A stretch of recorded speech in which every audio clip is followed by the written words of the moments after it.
All right. Good morning, everybody. It is Friday, TGIF. Hope you guys had a great week and you're excited for the weekend.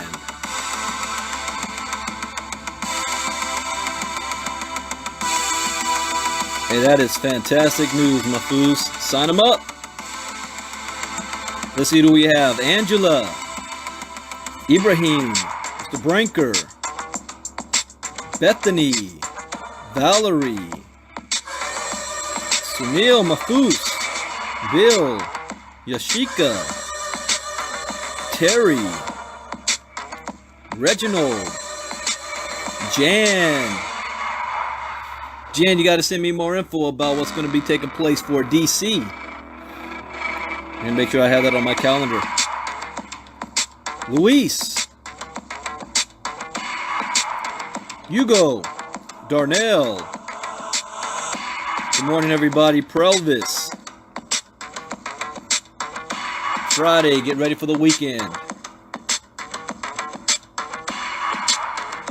As a disclaimer, I am not a licensed financial advisor to be dispensing financial advice.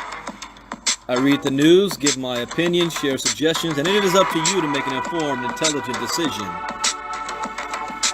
on which direction you want to move in. There's 4 rules I live by in the crypto space to have success. Rule number 1, education is the key. Education is everything. Rule number 2, never invest money that you cannot afford to lose. Rule number 3, always get your return on investment back as fast as possible. And rule number 4, where do you see yourself 3 months, 6 months, a year from now?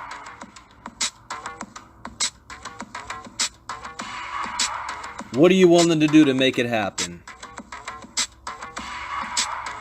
And most importantly, stay focused. Don't get distracted. There's so many things out there in the crypto space that can get you sideways and off track. Doesn't mean that everything out there is bad. There's a lot of great opportunities, but you can't be a part of every great opportunity. You got to pick your space. This doesn't guarantee you success, but it will at least guarantee that you can limit your risk, and that's the best you can ask for. Yeah, Jen, let me know if you didn't get my email. I sent you an email with all my bio and information. So if you didn't get that, let me know.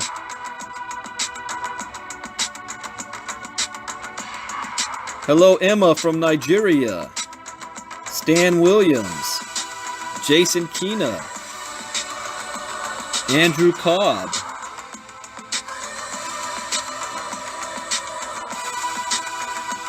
All right, let's go ahead and get started this morning. Let's see what we've got here. First up, I want to talk about geopolitics. French president acknowledges ICOs in latest business reform. So you know what that word reform means. Changing from the status quo. And so if he's changing from the status quo and he's talking about crypto, you want to pay attention. French President Emmanuel Macron announced a plan to transform the country's business landscape on June 28, 2018. Now, that first sentence there tells you that something transformative is taking place. He announced a plan to transform the country's business landscape. The changes outlined in the platform include everything from a reduction in the complexity involved while setting up a business to a more streamlined auditing process. Surprisingly, however, the president's plan also included a provision for cryptocurrency-related ventures. According to a report by Bloomberg, Macron stated that the national regulator Autorité des Marchés Financiers, AMF, would recognize ICOs shortly and provide companies with a visa to permit such kind of fundraising. The system will also create a secure financial environment for fundraising in virtual currencies. Macron had initially announced his aggressive agenda to transform France into a startup nation around a year ago. The move was in line with his efforts to portray the country as a technically progressive one that would be welcoming to technology companies looking for a home base. Wow, wouldn't it be cool if the American president came out and said, you know what? I'm going to transform America's business climate. I'm going to completely change it up. We're draining the swamp and everything. We're going to really make America great again. And we're going to do so by not inhibiting our citizens to innovate. We're going to help them innovate by giving them extra incentives to create new blockchain technology. I mean, wouldn't that be transformative if the American president said that? Like Macron is saying? Good morning, Benita, Lashana, Jeff. Wouldn't that be interesting? In the past, France's finance minister famously held the viewpoint that cryptocurrencies and ICOs are in dire need of regulation to prevent illegal activity. He said, if we want to move on and protect citizens from any speculations or money laundering or terrorist financing, we need rules. Has anybody ever seen real concrete evidence of terrorist financing using cryptocurrencies? I haven't seen it yet. I mean, has ISIS come on the rebound and been able to buy tanks and oil and all with cryptocurrencies? Has that happened yet? I mean, it's funny when they throw out that word criminal and illegal as if it ain't taking place in the US dollar. It's a scare tactic. Anyways, the finance minister's change of heart became apparent at the G20 summit held in Argentina a few months ago. In an opinion piece published on the French website Numerama, he wrote, France has every interest in becoming the first major financial center to propose an ad hoc legislative framework for companies making an ICO offering.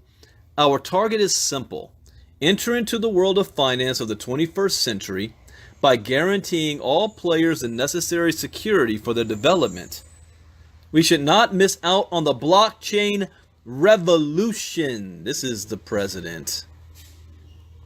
All right, before I continue, so far we've heard from the Japanese prime minister, the Chinese premier, the Russian president, Estonia president, the head of the IMF, the French president, the Venezuelan president, Zimbabwean president, South Korean president. All of them have something to say about cryptocurrency and how they're going to use it to enhance their country and their citizens. And they all are on a race to be the first to lead the world. Where's America? Have I heard anything from America about this besides the head of the CFTC? Where's America? You'd think we'd be leading the pack here, especially with a pro-business president. This is alarming.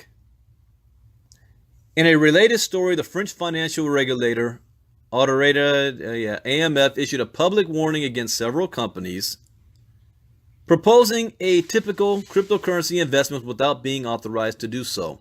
While this announcement was made on June 18, 2018, the AMF has been maintaining a list of such businesses on its website since December 2017. The blacklist was initially created to keep track of fraudulent companies offering diamond-related investments, but has since been expanded to include those affiliated with digital currencies as well. Governments of other countries have also been cautious on the topic of questionable cryptocurrency ventures. The FSA of Japan, for instance, introduced a stricter set of guidelines for digital currency exchanges in May 2018. The change came after numerous exchanges operating in the country suffered from hacks and security breaches.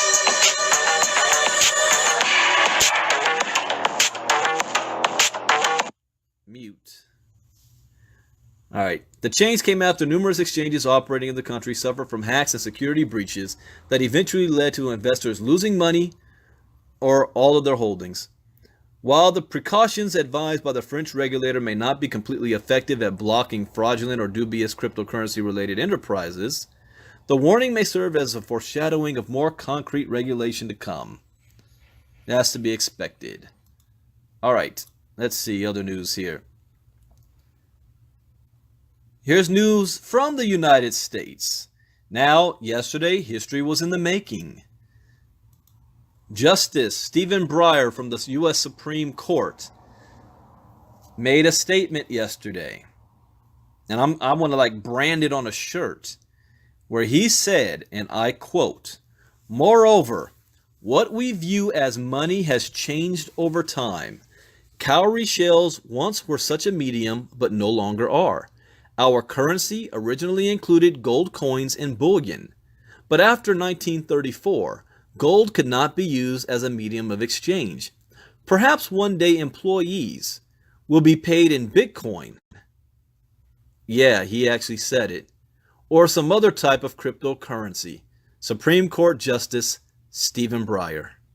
Really? All right, here's some more news from the United States federal government. And this one is U.S. Federal Reserve. Well, that's not actually the federal government. But the U.S. Federal Reserve launches cryptocurrency index. I'm skeptical here, but let's read. This week, the Federal Reserve Bank of St. Louis adopted cryptocurrency to their Federal Reserve Economic Data database called FRED. It's a seemingly small gesture, but one that signals to most observers crypto's maturation, at least in the eyes of arguably the most important central banking institution in the world. FRED has added 4 series on the prices of different cryptocurrencies.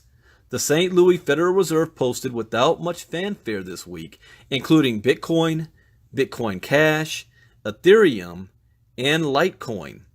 The price data are updated daily and span from as early as 2014 to the present. All data were obtained from Coinbase, a cryptocurrency exchange company whose overall digital asset performance is depicted in the above graph Coinbase index. The St. Louis Fed is one of 12 regional banks within the system, collectively constituting the most powerful central bank on the globe. Known to be part of the 8th District, which includes Midwestern Fed banks, it is also considered an economic research powerhouse. It maintains its FRED database at its famed research division. The bank uses more than 500,000 data points derived from 81 sources. Exchange rates, GDP, interest rates, consumer indexes, banking, producer price indexes, among other sectors, comprise its focus. FRED published statistics carry massive weight in the professional financial world. That some government agency creates yet another index isn't particularly newsworthy. However, that both proponents and opponents frequently set cryptocurrencies such as Bitcoin Cash as distinctly operating in defiance of central banks, and how the Fed appeals to crypto bank Coinbase for its metric means decentralized currencies have come of age. Going forward, it would also appear as Coinbase adds more currencies, perhaps FRED would be compelled to monitor them as well. Whatever the case, the St. Louis Fed has been consistently out ahead of most central banks and economists when it comes to crypto. That's a marked contrast to its brethren. Atlanta's Fed Bank openly chastised younger investors to steer clear of crypto. The San Francisco branch pegged Bitcoin's core price considerably lower than its near 6,000 present figure. Near 6,000 present figure? What are you talking about? Let me look at the coin market cap. Something happened. Refresh. It's at $6,162. So what's he talking about?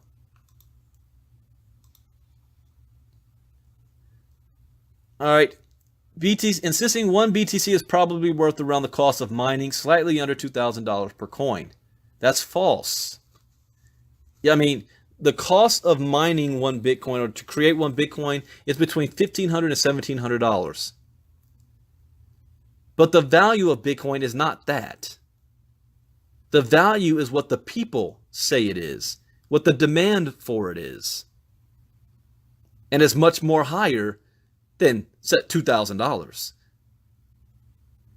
Well, even in Minneapolis, Fed, in trying to be charitable, urged ignoring the currency aspect altogether and instead to look toward blockchain technology.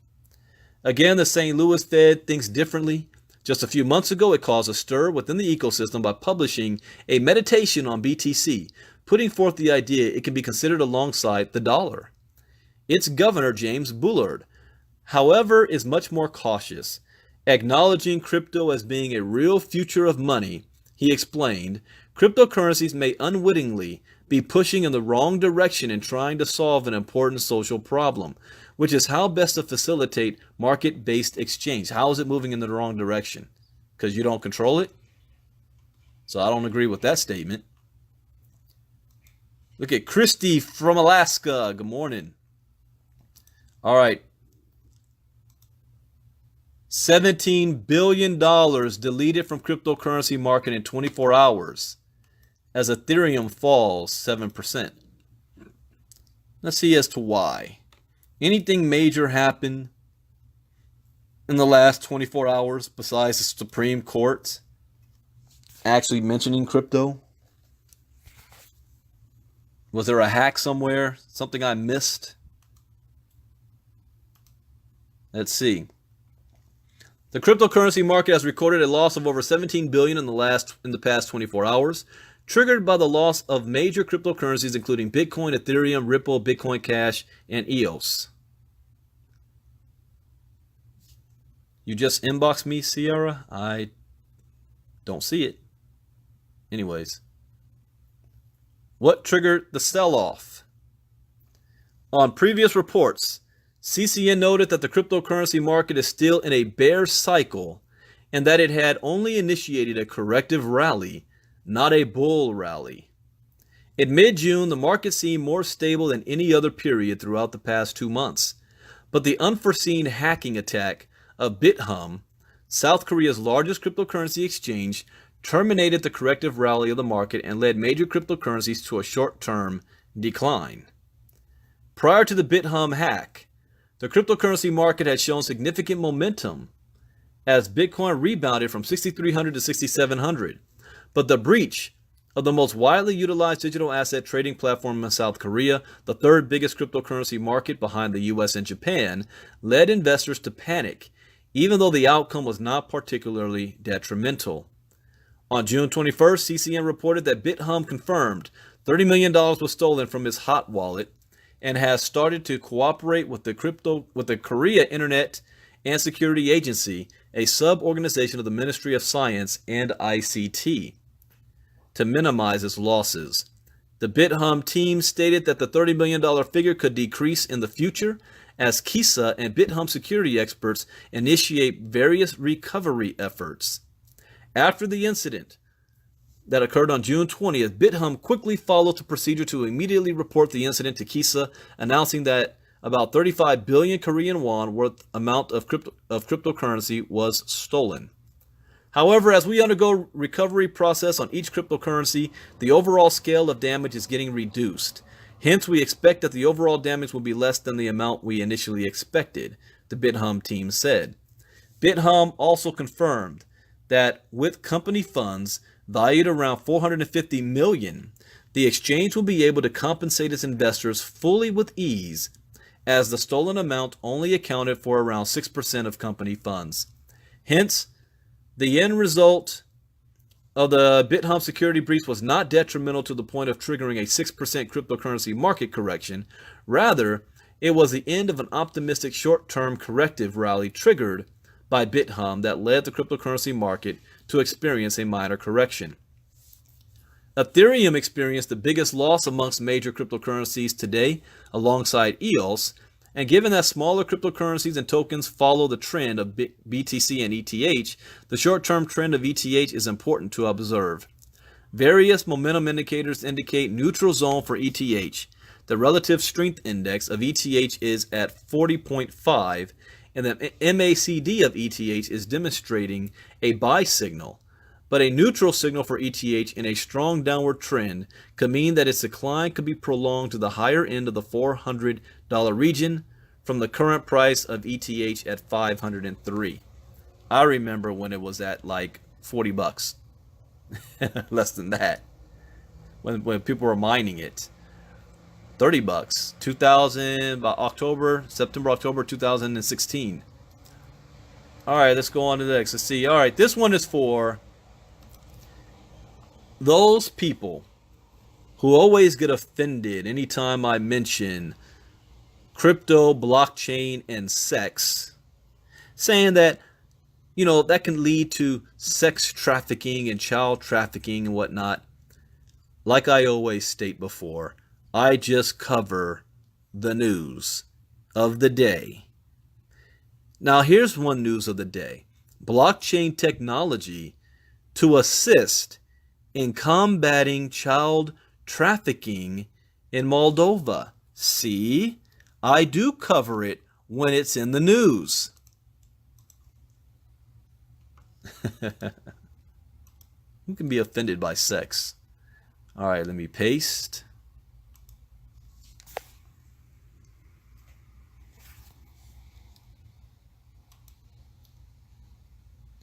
The emerging blockchain technology has not only rocked the financial market and economy, but has a potential to save lives. That's true.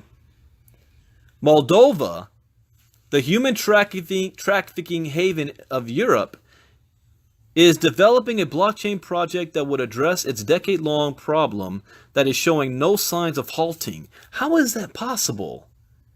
It's the child trafficking capital of the world. Swoop down on them. Is the government in cahoots with this? Was Moldova in that movie? Liam Neeson. What was that movie called? Where it was like Kidnapped or something? Kidnapped 1, 2, and 3. His daughter went to Europe and all naive as hell and got kidnapped into some child sex ring. You know what's going on.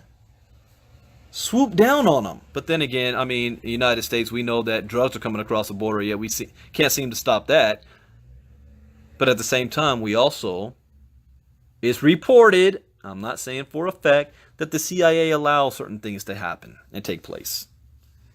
So anyways, slavery is still a sad reality for a vast number of people all over the world, and that's a damn shame. 2018. Anti-slavery organizations estimate that about 40 million people are forced into slavery. 40 million!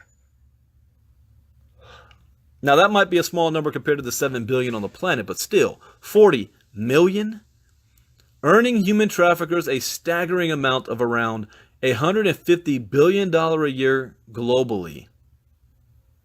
Most of these modern, yeah, there you go. Thank you, Bethany. Is taken. I'm saying kidnapped. Taken 1, 2, and 3. I've seen them all. I thought it was interesting.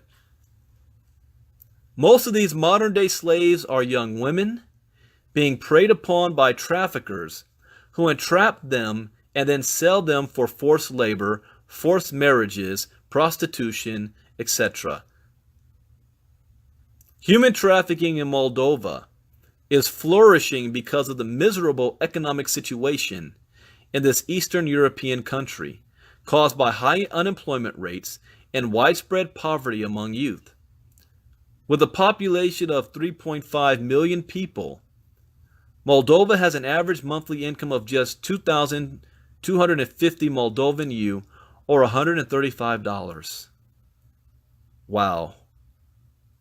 The average income is $135 a month, making it one of the poorest countries in Europe. As in most societies, the most vulnerable population there, $135 a month? I make $135 sneezing. That is just horrible.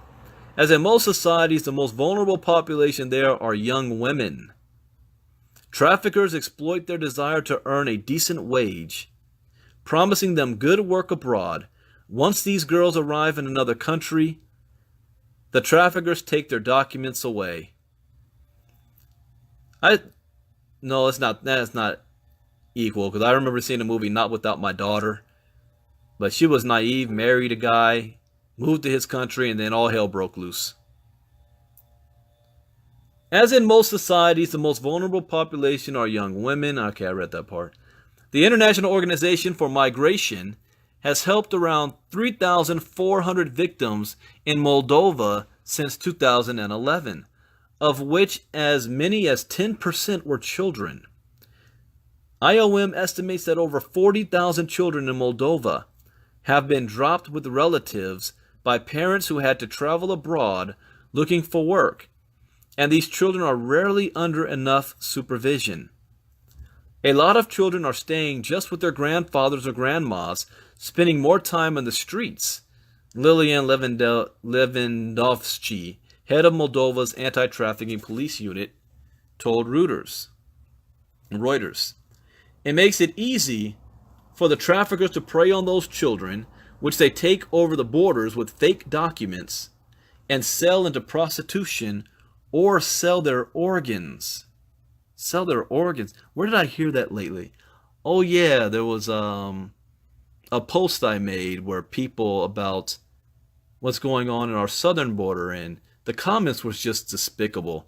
And these are Americans that were saying, hey, just cage them up so we can sell their organs. Really? Those are Americans were saying that. The project. Moldova intends to launch a pilot of the anti-trafficking project this year, in cooperation with the Brooklyn-based software company Consensys. Consensys, which was founded in 2015 by entrepreneur Joseph Lubin, is a blockchain software technology company developing software that operates on the Ethereum blockchain. In March, Consensys won a UN competition called Blockchain for Humanity Global Challenge to design an identity system which would help combat child trafficking.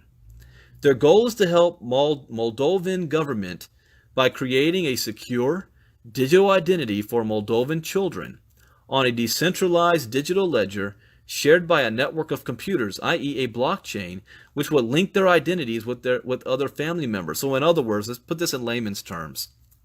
You wouldn't be able to take a kid or a girl, transfer them to another country, take their paperwork away, and now they're like lost to the system. With the blockchain, it's all digital, and it can't be changed, so they can always be tracked. So that is another way, as I cover how blockchain is going to transform the sex industry. Now we're seeing how blockchain is going to transform and protect individuals that's being forced into slavery and child trafficking and sex trafficking, and people that are being kidnapped for organs against their will. See, as governments are going to start to wake up and stop looking at blockchain as something that can be negative and evil, and see how it's going to be used to enhance humanity. That's the entire point. All right, that was a good article. Let's see, I've got some time. I can cover another article here. Oh, I don't know. Do I want to do this one? Because this is nerd talk. I'll briefly cover this for those of you who are really into crypto. And I mean like really.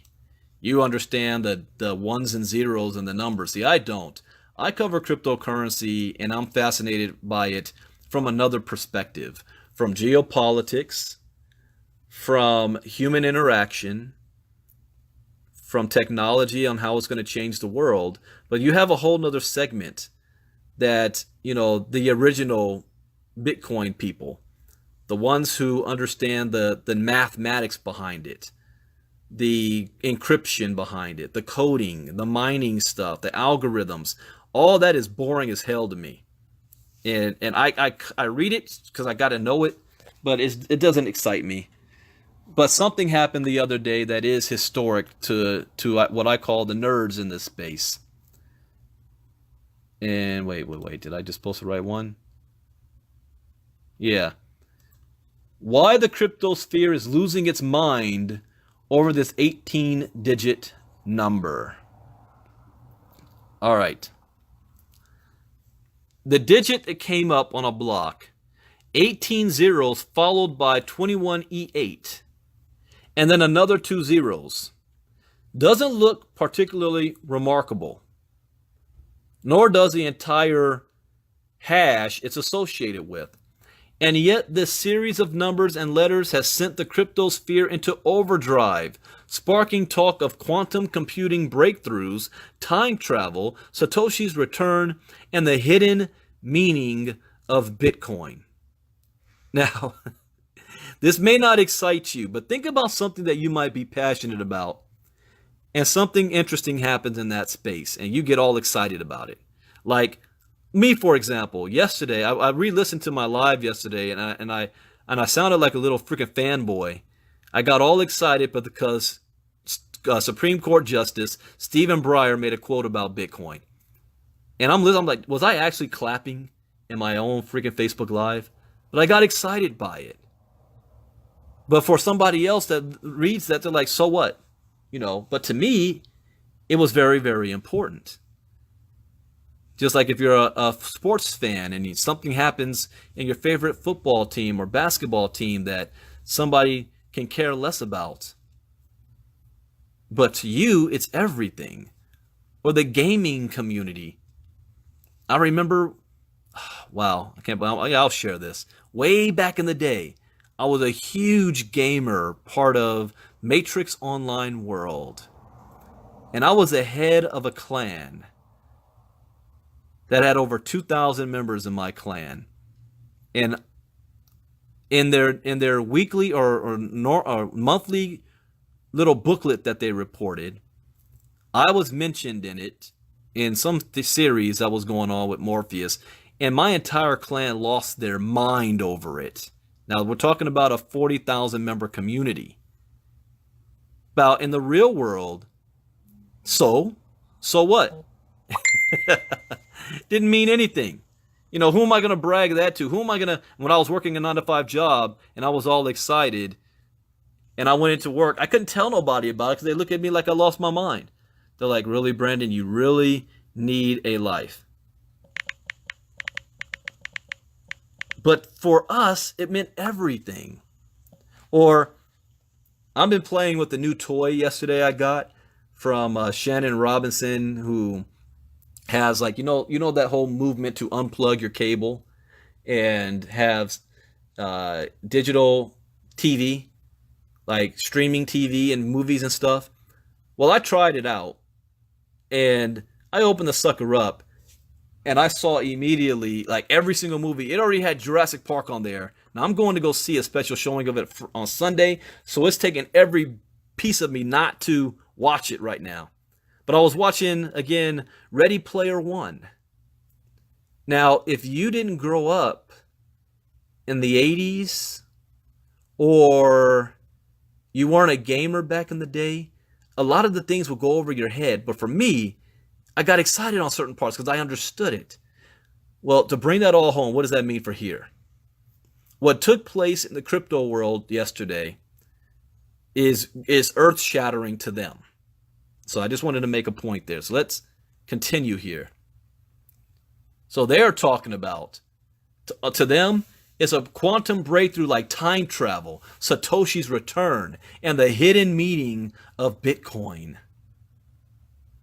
On June 19th, block number 528249 was discovered by the BTC top mining pool. On the face of it, there was nothing unusual about the block. Nothing unusual about the block. It measured just over 1 MB, had almost 6,500 inputs, 1,047 outputs, and 125 SegWit transactions. I don't understand any of that. But when the block is viewed in an explorer such as Block Chair, something astonishing appears when you hover your cursor over the block hash. The number 18 digits 21E800 appears. Here's my question. Who is sitting there, monitoring every single block that comes through to notice something like this? You really got to be computer programmer into this stuff. To some, the appearance of so many zeros followed by 21, a number synonymous with Bitcoin's total supply, is merely a coincidence. An occurrence as inevitable as a roulette wheel landing on red 18 times after, okay, now you get it. Picture this. It's inevitable as a roulette wheel landing on red 18 times after 500,000 spins. To others, it's a near impossible feat that signals intervention from another world, be it celestial, extraterrestrial, or the future. They call it the mother of all hashes. It was Mark Wilcox who discovered the oddity first, tweeting a hash of the block around 90 minutes after it was discovered. Half of the crypto Twitter immediately began losing their minds, while the other half began scratching their heads. Then you had people like me who said, I don't care. What was the significance of this hash, if in fact there was any? Humans are programmed to see patterns in everything, and thus the fixation on 18 zeros in a row is understandable. But it's what comes next in the block hash that's equally startling. For those who like to be startled, or for anyone partial to pareidolia, what does that mean? I'm not familiar with that word. Pareidolia. I'm going to have to look that one up later. Perceiving a pattern where none exists, 21E8, also known as E8, refers to a theory of everything. Okay. I've heard of that. Also known as a unified field theory. There's even a website, 21E8.com, which displays a fractal pattern based on the elementary particle spin that forms a part of E8 theory. What is this, Stephen Hawking type stuff? The last time Bitcoiners got all excited over a block hash beginning with an unusually high number of zeros was when Satoshi mined the Genesis block. Okay, now I'm starting to get it. After the fact, once Bitcoin had developed a community, the significance of block hash, and then it gives you the hash, was pondered in a Bitcoin Talk forum thread. There are a number of unusual things about this hash. For one thing, it contains 2 hex zeros, more than were required, and for another, as we explained in a previous article on the Genesis block, it took 6 days to mine. As speculated in an old Bitcoin Talk forum thread, this may have been yet another deliberate trick on the part of Satoshi to mimic the biblical account of creation. Really? As we read in Genesis 2:2, and on the 7th day, God ended his work which he had made, and he rested. These guys are going biblical on this. So what does it all mean? There are 2 ways that a block containing an unusually high number of zeros could have come about: by accident or design. If it was the former, there is nothing to read into the significance of this block, commencing with 18 zeros. Their presence is no more meaningful than any other string of numbers. If it is the latter, however, and someone inserted those numbers by design, then that individual has a level of computing power that is currently unattainable by several orders of magnitude. Now, I am not of the opinion of coincidence, especially when it comes to numbers. There's no coincidence here. What it means, I don't know. But it says it has been estimated that it would take 2,500 years to create that hash, working at a rate of 1 exahash per second, which represents around 2.5% of the current BTC network hash rate. For this feat to have occurred deliberately, it would have had to have been performed on a yet undiscovered quantum computer, or by a time traveler taking advantage of future advancements in processing power.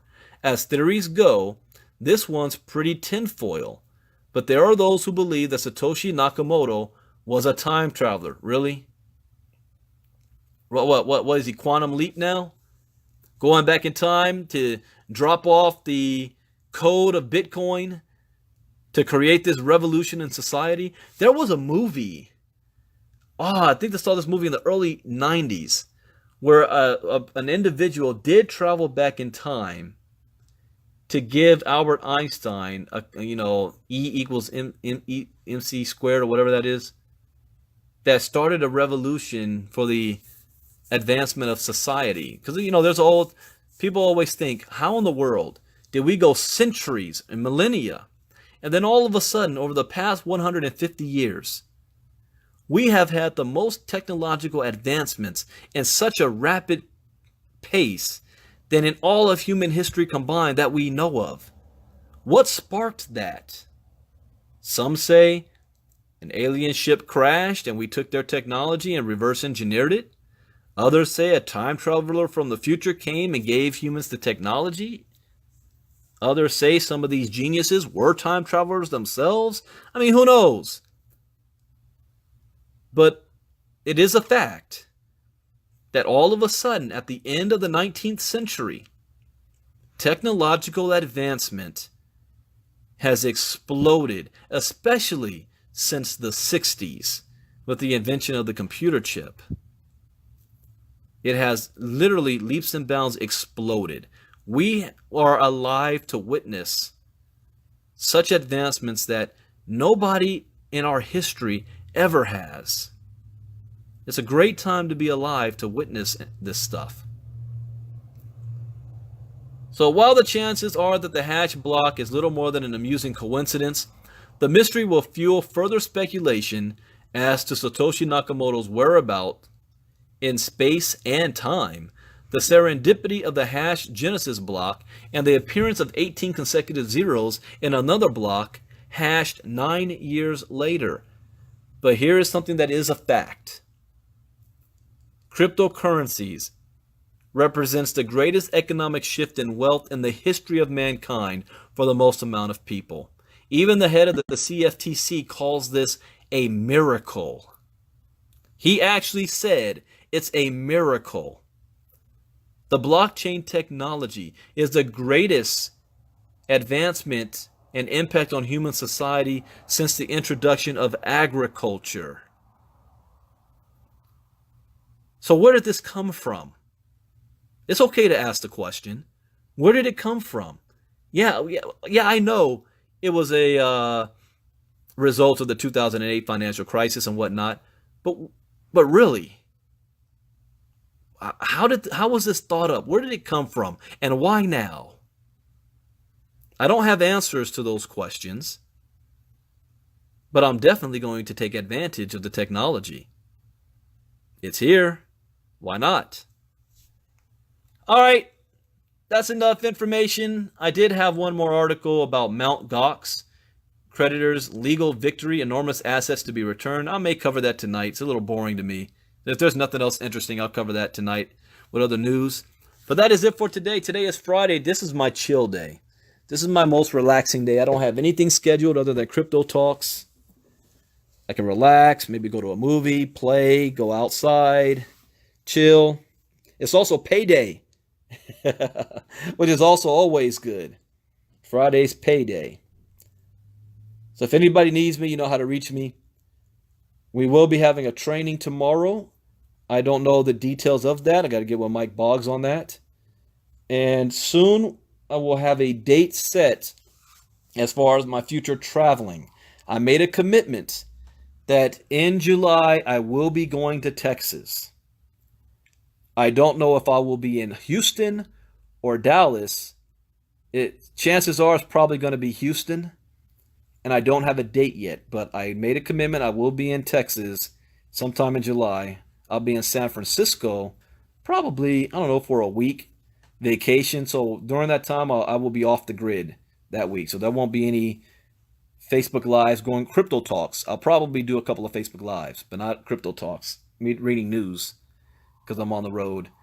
But anyways, you guys enjoy the rest of your day. Let's have a fantastic weekend. God bless. Bitcoin Brandon out. Bye-bye. Crypto Gen X.